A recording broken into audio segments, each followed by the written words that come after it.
जी अस्सलाम वालेकुम रहमतुल्लाहि व बरकातुहू। आज 29 जनवरी है, सोमवार का दिन है, बल्कि अब तो सोमवार की शाम हो चुकी है। इलेक्शन 2024 या सिलेक्शन 2024 में अब सिर्फ 10 दिन बाकी हैं। 10वें दिन इलेक्शन होना है। अब बात आगे बढ़ाने से पहले ज़रा एक दिन पीछे चलते हैं, गुज़श्ता रोज़ पर चलते हैं। गुज़श्ता रोज़ 28 जनवरी को इतवार वाले दिन, जब इलेक्शन में 10 दिन बाकी थे, मतलब गुज़श्ता रोज़ पे अगर हम जाएं तो 11वें दिन इलेक्शन होने थे। आज हम अगर आज की बात करें तो अब 10वें दिन इलेक्शन होने हैं। तो 28 जनवरी को इतवार वाले दिन तहरीके इंसाफ इमरान खान के कहने पर पुरअमन रैलियों के लिए पूरे मुल्क में सड़कों पर जैसे ही आई, पुलिस उन पर टूट पड़ी। आंसू गैस शेलिंग, लाठी चार्ज, पकड़ धक्कड़, थप्पड़, मुक्के, ठुड्डे और गिरफ्तारियां। ये इलेक्शन से 10 दिन पहले, मतलब 11वें दिन इलेक्शन होना है और 10 दिन पहले ये हो रहा है। अब ये कैसा इलेक्शन है या सिलेक्शन है? इसको आप इलेक्शन कहेंगे या सिलेक्शन कहेंगे? मैं तो सिलेक्शन कहूंगा। अगर 8 फरवरी को पूरी कौम निकल आती है और पूरी कौम वोट डाल देती है तो हो सकता है ये इलेक्शन हो जाए। अभी तक तो मुझे ये सिलेक्शन ही लग रही है। तो अब सूरत हाल ये है कि गुज़श्ता रोज इलेक्शन से 10 दिन पहले, मतलब 11वें दिन इलेक्शन होना है और पुलिस गर्दी का शिकार हो रही है तहरीके इंसाफ। मतलब साफ शफाफ इलेक्शन की बात करने वाला आइन मौजूद है। ये कैसा इलेक्शन है, ये कैसी सिलेक्शन है कि साफ शफाफ इलेक्शन की बात करने वाला आइन मौजूद है। सबको यकसा इंतखाबी माहौल देने वाला इलेक्शन एक्ट मौजूद है। तहरीके इंसाफ को लेवल प्लेइंग फील्ड दो कई बार कह चुकी, जिसने कहा वो सुप्रीम कोर्ट अज़ बकलम खुद मौजूद है। हमारी नज़र में सब एक हैं, सारी सियासी जमातें एक हैं, ये कहने वाला मेरी टैक्सों पर तनख्वाहें जिनको मिलती हैं वो इलेक्शन कमीशन मौजूद है। यानी वो इलेक्शन कमीशन जिसकी एक ही ड्यूटी है कि फेयर एंड फ्री इलेक्शन करवाना, वो इलेक्शन कमीशन मौजूद है। सो कॉल्ड डब्बा बंद जमहूरियत मौजूद है। सो कॉल्ड वोट की इज्जत मौजूद है। गुज़श्ता रोज़ 28 जनवरी को, जब इतवार वाले दिन ये सब मौजूद थे, और जो कुछ तहरीके इंसाफ के साथ हुआ, ये इलेक्शन है कि सिलेक्शन है? आगे आइए।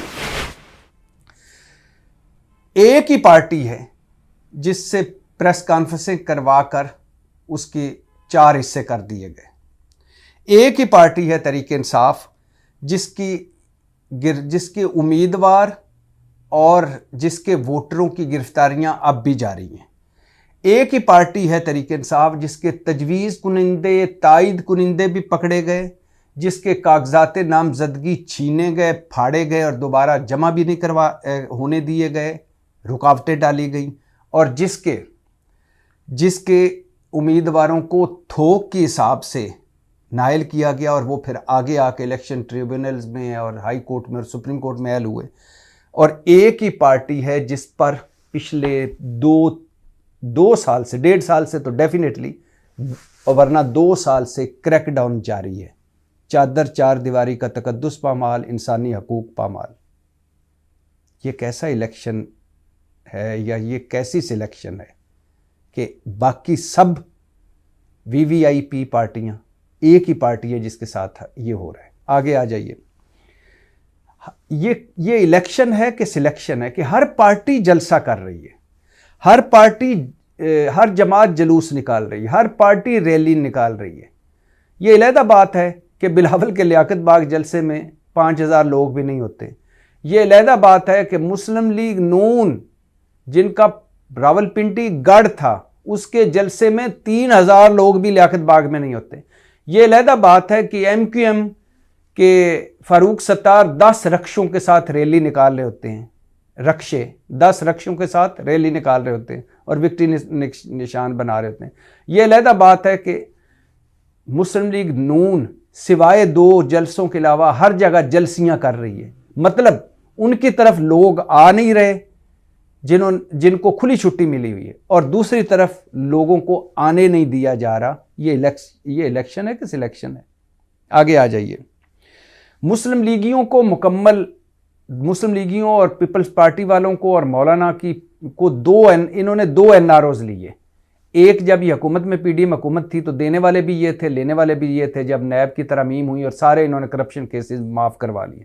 दूसरा, नवाज शरीफ साहब को NRO मिला, 11 समातों में धुल धुला के ताहियात नायल लिए, सारे केस ख़त्म हो गए और अब वो खैर से अहल हो चुके हैं। और यानी सबको NRO मिला, सबके केस ख़त्म हुए। मगर दूसरी तरफ पाकिस्तान तहरीक इंसाफ पर भैंस चोरी के मुकदमे भी बन रहे हैं, रज़ाई चोरी के मुकदमे भी बन रहे हैं, और कत्ल और दहशतगर्दी के झूठे मुकदमे भी बन रहे हैं। एक तरफ NRO और दूसरी तरफ मुकदमे पे मुकदमा, गिरफ्तारियों पे गिरफ्तारियां।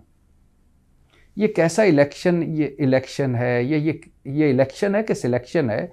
कि एक पार्टी को पुलिस डंडे मार रही है, इंतज़ामिया MPO ऑर्डर्स के तहत गिरफ्तार कर रही है, जबकि बाकी सारी पार्टियों की पुलिस मदद कर रही है, सहूलतें दे रही है, उनके लिए उनके जलसों में तावन कर रही है। सरकारी असातिज़ा और स्कूलों के बच्चों को कह रही है कि जलसों में जाएं, छुट्टियां करवा रही है। ये इलेक्शन है कि सिलेक्शन है? कि गुज़श्ता रोज़ जब पाकिस्तान तहरीक इंसाफ पर पूरे मुल्क में लोग निकले, इन पे ना जाइए, ये मुस्लिम लीग नून वाले या पीपल्स पार्टी वाले, ये जो डिप्रेशन और फ्रस्ट्रेशन में घिरे हुए हैं, हालांकि ये अकेले ही लेवल प्लेइंग फील्ड में, लेकिन इसके बावजूद ये डिप्रेशन और फ्रस्ट्रेशन में घिरे हुए हैं कि तहरीक इंसाफ के तो लोग ही को नहीं निकले। तहरीक इंसाफ के साथ जो 1.5 साल में हुआ है, उसके बाद जितने लोग निकले, अगर ये नून और पीपल्स पार्टी के साथ इतना कुछ हो चुका होता तो इनके तो नवाज शरीफ साहब और हमजा शहबाज और बिलावल भी ना निकलते। तो इनको सब खुली छुट्टी मिली और लोग नहीं निकल रहे। तहरीक इंसाफ के तो फिर भी पूरे मुल्क में लोग निकले। तो गुज़श्ता रोज़ जब तहरीक इंसाफ पर क्रैकडाउन हो रहा था, उसी वक्त MQ और जमात इस्लामी कर रहे थे, जलसे कर रहे थे कराची में, सिराजुल हक और मकबूल सिद्दीकी। नवाज शरीफ सियालकोट में खिताब फरमा रहे थे जलसे से। बिलावल भुट्टो लियाकत बाग में 5000 बंदे लेकर बैठे हुए थे, और 8 सियासी जमातें जलूस और रैलियां निकाल रही थी, जबकि 9 सियासी जमातें कॉर्नर मीटिंग्स कर रही थीं। लेकिन सब के सब साथ पुलिस तावन कर रही थी, इंतज़ामिया तावन कर रही थी। हाँ, एक ही तहरीक इंसाफ थी जो ही वो सड़कों पर आई तो पुलिस उन पर टूट पड़ी। एक ही तहरीक इंसाफ थी जिसको जो ही वो सड़कों पर आई तो इलेक्शन ज़ाब्ता इखलाक लागू हो गया। एक ही तहरीक इंसाफ थी जब वो सड़कों पर आई तो उसका इस्तकबाल दफ़ा 144 ने किया। एक ही तहरीक इंसाफ थी जिसे इलेक्शन से 10 दिन पहले भी आंसू गैस, लाठी चार्ज और गिरफ्तारियों का सामना करना पड़ा। ये इलेक्शन है कि सिलेक्शन है? देखिए, 9 मई हो चुका है, कोई शक नहीं। मैं पहले दिन से 9 मई की मजम्मत करने वालों में हूँ। मीर जाफर, मीर सादक से लेकर 9 मई तक जो मुल्ज़म है, जो मुजरम है, उसे सज़ा मिलनी चाहिए। और अगर आप समझते हैं, मेरी रियासत ने यह समझ लिया है कि पूरी तहरीक इंसाफ ने 9 मई किया है, तो फिर पाबंदी लगा दें तहरीक इंसाफ पर। फिर ये जो रोज़ हम एक्सपोज होते हैं, हमारा ये बदबूदार निज़ाम एक्सपोज होता है, हमारी अदलिया निज़ाम इंसाफ एक्सपोज होता है, हमारा इलेक्शन कमीशन एक्सपोज होता है, हमारा आइन एक्सपोज होता है, हमारी जमहूरियत एक्सपोज होती है, सो कॉल्ड हमारी वोट की इज्जत एक्सपोज होती है, हमारा मुआशरा एक्सपोज होता है। ये मुल्क रोज़ तमाशा जब बनता है कि एक ही गली की इस नुक्कर पे खड़ी हुई एक जमात है, उसको सलूट ठोके जा रहे हैं, और गली की इस नुक्कर पे खड़ी हुई जमात को कुट चढ़ रही है। ये ना करें, या तो पाबंदी लगा दें। और अगर आप समझते हैं कि पूरी तरीके इंसाफ 9 मई मुलव्वस नहीं और जो हैं वो अदालतों में उनका ट्रायल हो रहा है, तो बाकियों को रास्ता दें। ये मैं आपको यकीन दिलाता हूं कि अगर ये सिलेक्शन आपने इस माहौल में की और इस माहौल में इलेक्शन हुए, तो ये मुल्क को मजीद आईनी बुरान में धकेलेगा। ये सिलेक्शन या सिलेक्शन नुमा इलेक्शन मजीद सियासी बुरान में धकेलेगा, मजीद अदालती बुरान में धकेलेगा, मजीद मुआशी बुरान में धकेलेगा। और इससे पाकिस्तान को इस्तेकाम नहीं होगा। पाकिस्तान को इस्तेकाम तब होगा कि जब आप सारों के साथ यकसा सलूक करें। हाँ, जो मुल्ज़म और मुजरम हैं उनको आप बिल्कुल उस वक़्त तक सियासत में हिस्सा ना लेने दें जब तक उनका अदालत फैसला नहीं कर देती। अब गुज़श्ता रोज़ और आज कराची में एक जान भी गई है। अल्लाह, मैं जो एक बंदे की जान गई है, MQM के हैं, किसी जमात के भी हों, मेरी उनके वारसीन, उनके लवाकिन से दिली हमदर्दी, अल्लाह उनको सब्र दे। जो पुलिस वालों पर हमला हुआ है, वो जो पुलिस वाले ज़ख्मी हुए हैं, मेरी हमदर्दियाँ उनके साथ भी हैं, अल्लाह उन्हें सेहत दे। और 82 साला मियाँ मोहम्मद अज़हर, जिनको गुज़श्ता रोज़ गिरफ़्तार इस वजह से कर लिया गया कि वो हमाद अज़हर के वालिद हैं। 82 साला मियाँ मोहम्मद अज़हर बूढ़े आदमी से दिली माजरत, दिली हमदर्दी, और उनसे कहना यह है कि सर मैं शर्मिंदा हूँ मियाँ अज़हर साहब, मैं शर्मिंदा हूँ क्योंकि अब हमारा मुल्क उस जगह पर पहुँच गया है कि जहाँ माँओं की कोई इज़्ज़त नहीं, बहनों, बीवियों, बेटियों की कोई इज़्ज़त नहीं रही। हमारी सियासत वहाँ पहुँच गई है मियाँ अज़हर साहब जहाँ बूढ़ी माँओं की कोई इज़्ज़त नहीं रही, बहनों, बेटियों और बीवियों की कोई इज़्ज़त नहीं रही, चादर चार दीवारी का कोई तसव्वुर नहीं रहा, इंसानी हकूक़ का कोई तसव्वुर नहीं रहा, और आप जैसे बुज़ुर्गों का ना हया रहा है, ना इज़्ज़त रही है, ना उनके हकूक़ का ख्याल रहा है। तो सर मियाँ अज़हर साहब, मैं आपसे माज़रत चाहता हूँ क्योंकि ये ज़वाल आना ही था और ये वक्त हमने देखना ही था, लेकिन ये गुज़र जाएगा ये वक्त भी। और वो लोग, मुझे दुख है कि वो लोग, वो हाउस ऑफ शरीफ जिनके दरवाज़े पर एक मरतबा पहुंची थी नैब की टीम, दरवाज़े पर सिर्फ वो नोटिस जमा देने गई थी, सर्व कराने गई थी, दरवाज़े के बाहर तो पूरा मुल्क में शोर मच गया था कि ये दरवाज़े पे पहुंच गए नैब वाले। वो मरियम नवाज़ जिस पर मुकदमा बला और गिरफ़्तार हुई, तो उनके वालिद साहब ने कहा, मुझे दुख का इज़हार किया कि मेरी बेटी को भी मुकदमों में शामिल कर लिया गया है। वो फरियाल तालपुर वाले जब वो फरियाल तालपुर गिरफ़्तार हुई तो पूरे मुल्क में शोर मच गया। अगर उनमें से कोई बेगुनाह हुआ है तो वो भी नहीं होना चाहिए था, लेकिन क्या इस मुल्क में सिर्फ इज़्ज़त फरियाल तालपुर की है, मरियम नवाज़ की है, हाउस ऑफ शरीफ की है, भुट्टो फैमिली की है? बाकी इस मुल्क में कोई, किसी माँ, बहन, बेटी की कोई इज़्ज़त नहीं, किसी बुज़ुर्ग की कोई इज़्ज़त नहीं, सिर्फ हकूक़ इन सारों के ही हैं। आज उनकी खामोशी भी मुझे दुख दे रही है कि जो वो अपनी ख़वातीन, अपने बुज़ुर्गों और अपनी चादर चार दीवारी और अपनी इंसानी हकूक़ के लिए थकते नहीं, यहाँ चुप हैं। तो कहने का मकसद ये है कि अगर आपने ये सिलेक्शन करनी है और अगर आप चाहते हैं कि इस सिलेक्शन से मुल्क को इस्तेकाम मिलेगा तो आपकी मर्ज़ी है, लेकिन मैं इलेक्शन कमीशन साहब बहादुर से कहना चाहता हूं कि इस सिलेक्शन से कोई फ़ायदा नहीं होगा, क्योंकि इस्तेकाम नहीं आएगा मुल्क को। और इस पे मज़ीद दुख का इजहार करने से पहले ये बताता चलूं कि ऐसे इलेक्शन, ऐसी माहौल में मज़ीद ये मुल्क बुरानों में गिरेगा। यही कुछ पहले भी हमने देखा है और यही कुछ बाद में अभी अगर देखना है तो फिर इसका फ़ायदा कोई नहीं। इस पर मज़ीद बात करने से पहले ये बताता चलूं कि सुप्रीम कोर्ट में सहाफ़ियों को हरासा करने के हवाले से केस की समाअत भी हुई है। आज फ़ाइज़ ईसा काज़ी साहब ने समाअत की है। 3 रुकनी बेंच, फ़ाइज़ ईसा काज़ी साहब, जस्टिस फ़ाइज़ ईसा काज़ी, जस्टिस मज़हर अली, जस्टिस मुसर्रत हिलाली। और इसमें सहाफ़ियों के असद तूर पर जो तशद्दुद हुआ, मतीउल्लाह जान के अगवा वाली बात, आमिर मीर और इमरान शफ़क़त पे जो तशद्दुद हुआ, समाअत में इन सारों की दरख्वास्तों को यकजा किया गया।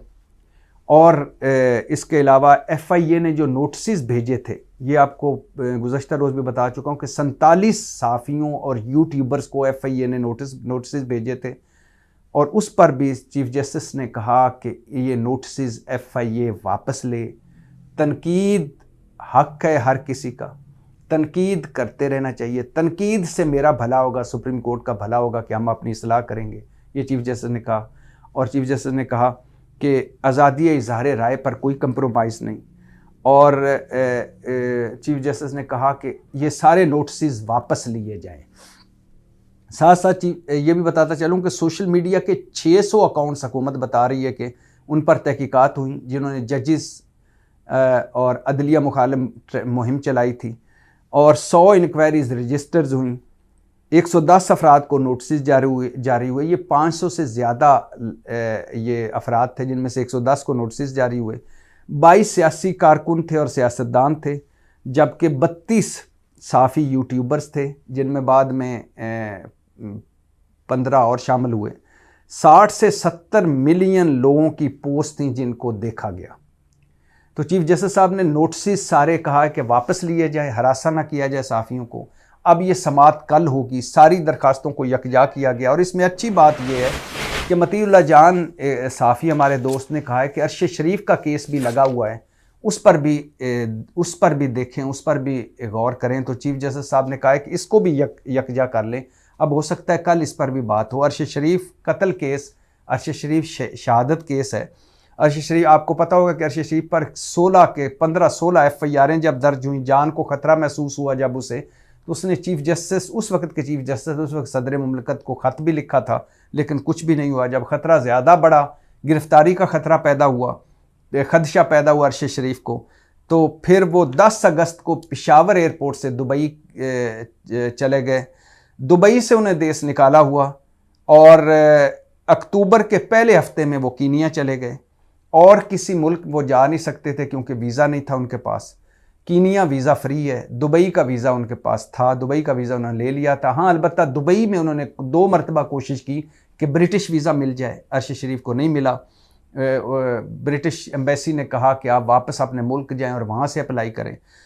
23 अक्टूबर 2022 को कीनिया में कत्ल हुए अरशद शरीफ, शहीद हुए। कीनिया से बाहर शूटिंग रेंज से वापसी पर वो एक बेयाबान सड़क पर कत्ल किया गया, उन्हें शहीद किया गया। पहले ये आया कि वो फायरिंग के तबादले में हुए हैं, फिर आया कि नहीं गलत फहमी में हुए हैं, फिर बाद में पता चला कि ये टारगेटेड किलिंग थी। और 6 दिसंबर 2022 को सुप्रीम कोर्ट ने इस पर आज खुद नोटिस लिया और सुप्रीम कोर्ट के हुक्म पर 8 दिसंबर को JIT बनी। JIT रिपोर्ट पेश की, JIT ने सुप्रीम कोर्ट ने मुस्तरद कर दी। और 13 फरवरी 2023 को सुप्रीम कोर्ट ने कहा कि इस केस को हम हर सूरत मंतकी अंजाम तक पहुंचाएंगे। और इस केस के 3 हिस्से हैं। पहला हिस्सा कि उन पर यहाँ 15-16 FIR क्यों हुई। दूसरा हिस्सा दुबई कैसे गए और दुबई से कैसे निकाला गया उन्हें। तीसरा कीनिया वाला हिस्सा। 9 मई 2023 को दूसरी JIT रिपोर्ट भी मुस्तरद कर दी सुप्रीम कोर्ट ने। इस हवाले से हुकूमत पाकिस्तान ने कीनिया के हुक्मरानों से भी रब्ता किया। पाकिस्तानी सफारतखाना जो कीनिया में, उसने भी कोशिशें की। JIT के अरकान ने कई मरतबा कीनिया के दौरे भी किए। सुप्रीम कोर्ट ने बड़े बड़े रिमार्क्स भी दिए, दावे भी किए। अरशद शरीफ की वालदा भी सुप्रीम कोर्ट पहुंची और उन्होंने भी दरख्वास्त दी, मगर कुछ ना हुआ। सारी आनी जानियों से कुछ नहीं हुआ।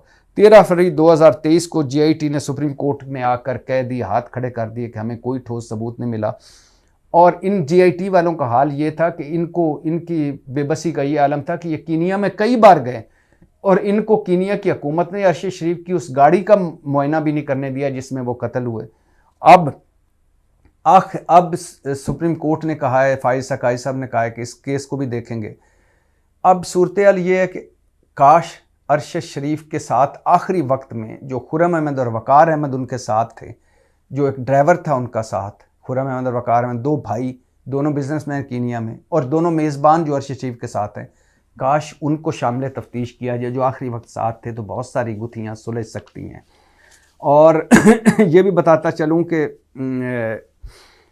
साइफ़र केस में एक बार फिर से बदमज़गी हुई। अडयाला जेल में साइफ़र केस की अदालत लगी हुई और उसमें शाह कुरैशी और इमरान खान के जज के साथ तल्ख कलामी हुई, शोर शराबा हुआ, हंगामा हुआ और साइफ़र की समाअत मुलतवी हुई। साइफ़र में कुछ अरसे से बदमज़गी पैदा चली आ रही है, माहौल बड़ा तल्ख है।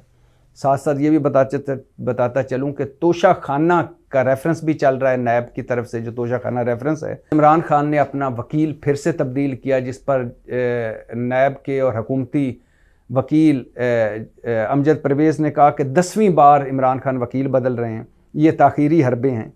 तो जिस पर अदालत ने ये ज़हनों मेरे, अदालत ने तोशाखाना रेफरेंस में सफाई का हक के दिफा ख़त्म कर दिया इमरान खान का, कहा कि अगर आप इसी तरह वकील बदलेंगे तो आपको सफाई में हक के दिफा का नहीं दिया जाएगा, हक नहीं दिया जाएगा।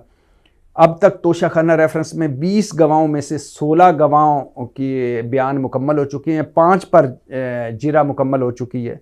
आइंदा समात पर 342 मतलब इमरान खान और बुशरा बीबी का बयान होगा। केस मंतकी अंजाम की तरफ जा रहा है।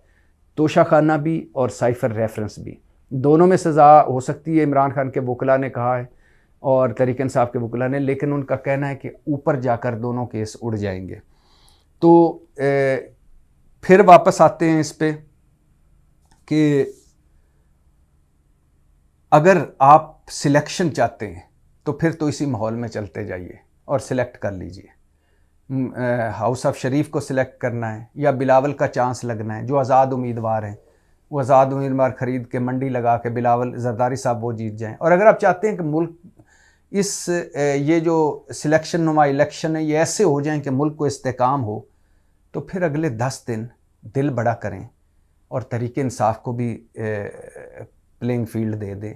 उनसे बल्ला ले लिया जा चुका है ना, उनके पास कप्तान उनका अंदर है, टीम उनकी जो मेन टीम है वो सारी दूसरी पार्टियों में चली गई। अब तो बकौल इमरान खान ये अंडर 16 खेल रही है, ना बल्लेबाज है ना बल्ला है, और अगर उसके बाद आप प्लेइंग फील्ड भी नहीं देंगे तो फिर क्या फ़ायदा है ऐसे इलेक्शन का।